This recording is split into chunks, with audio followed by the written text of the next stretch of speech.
For years, the standard advice about online romance was simple and pretty good.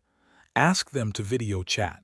A scammer using stolen photos couldn't show you a live face, so the request would be dodged forever, and the dodging was your answer. That advice needs updating, and I'd rather you hear it from me than learn it the hard way. The dodge is still a red flag, but agreeing to video is no longer proof of anything, because a scammer can now put a convincing fake face on a live call. So this chapter gives you both halves, what the endless excuses mean, and why a successful video call isn't the all-clear it used to be. Here's the truth. Someone who always has a reason they can't video chat is almost certainly not who they claim to be, but a person who does appear on video isn't verified either. Faces can be faked live. Video is no longer proof, in either direction. Neither of these should frighten you, because your real protection was never the video call at all. It's much simpler, and it hasn't changed. You don't send money to someone you haven't met in person, and you don't build your financial life around someone who exists only on a screen. Now the excuses.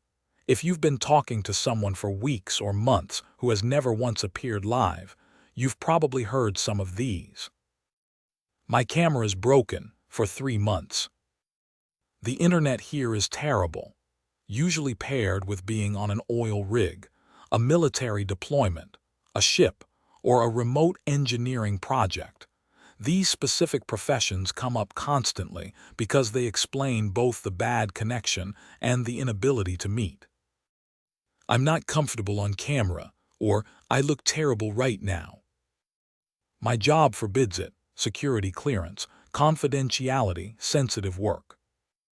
Or a brief call that fails immediately. A few frozen seconds, then the connection dropped, which conveniently proves they tried.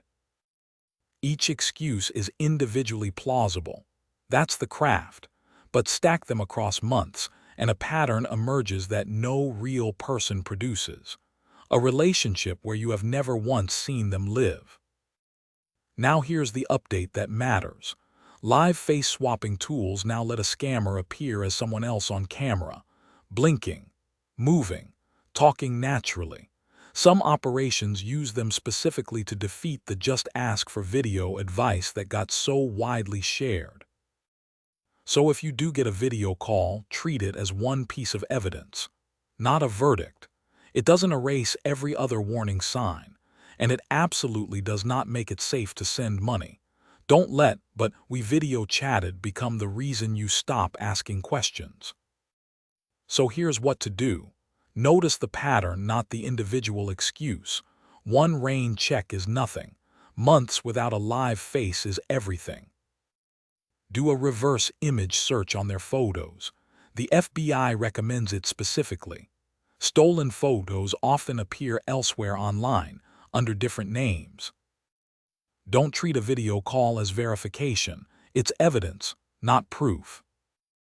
Watch the professions: oil rig, deployed military, ship's captain, overseas contractor. These aren't automatically fake, but they're the standard cover stories precisely because they explain away every absence. And hold the real line instead. No money, ever, to someone you haven't met in person. That rule survives every technology change. Here's what I'd do.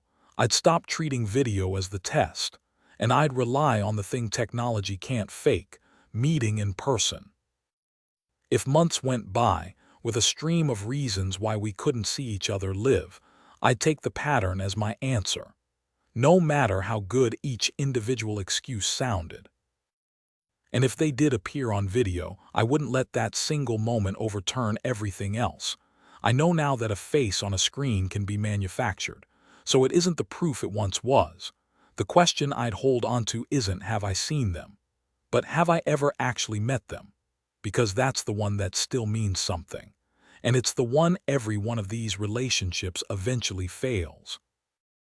So let's practice. You've been talking with someone for 4 months. He's an engineer on a project overseas. That's why the connection is bad. Why the camera never works. Why he can't meet. Last week you finally had a video call, 8 seconds of a frozen face. Then it dropped, and he apologized for days. Run it for months. No live meeting.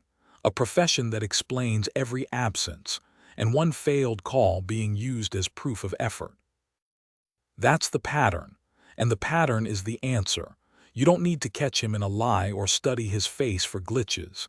You just hold the line. You've never met him, so no money moves, ever.